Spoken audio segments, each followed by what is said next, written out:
चली भैरा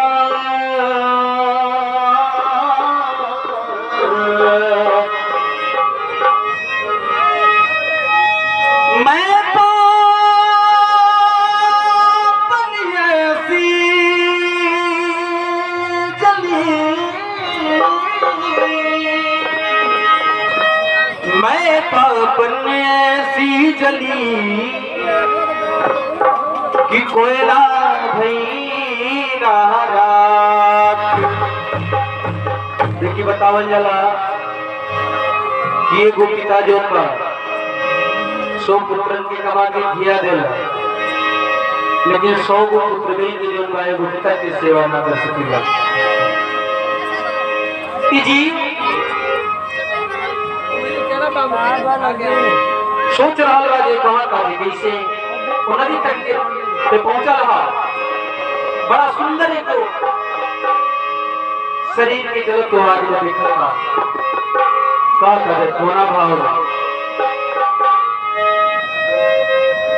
ये कुदीन नदी के तीरे आप जाते रहे धीरे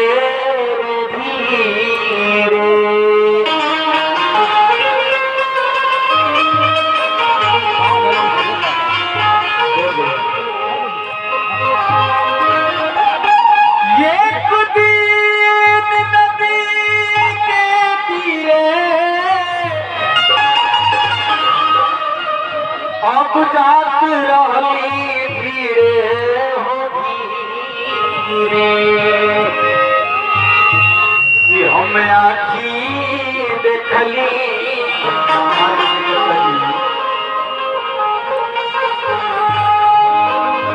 अरे हम आखी देखली कि सुंदर हो शरीरिया आगिया मेरा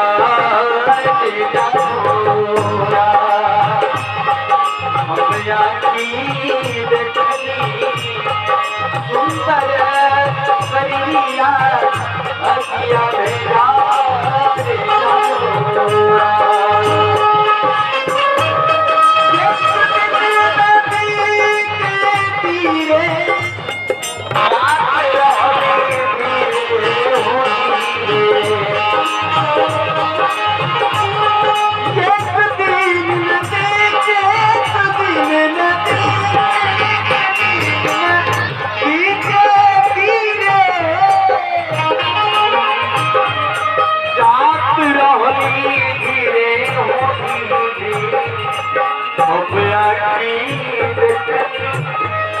सुंदर परिया अगिया बेजा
जीवात्मा के शरीर से संबंध वाला गहरा होला इसमें कहल गया कि निकट प्राण पाया काहे रोई, लेकिन जाए कि हाँ सब जाई केहू रहे खातिर नहीं के जाई कहल गई।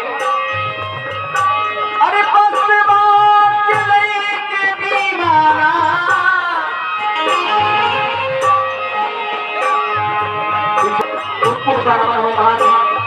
आत्मा खातिर प्रार्थना रही सच्चे से तो वो महान जीवात्मा के सब खुशी प्रदान करे। लेकिन कहल गई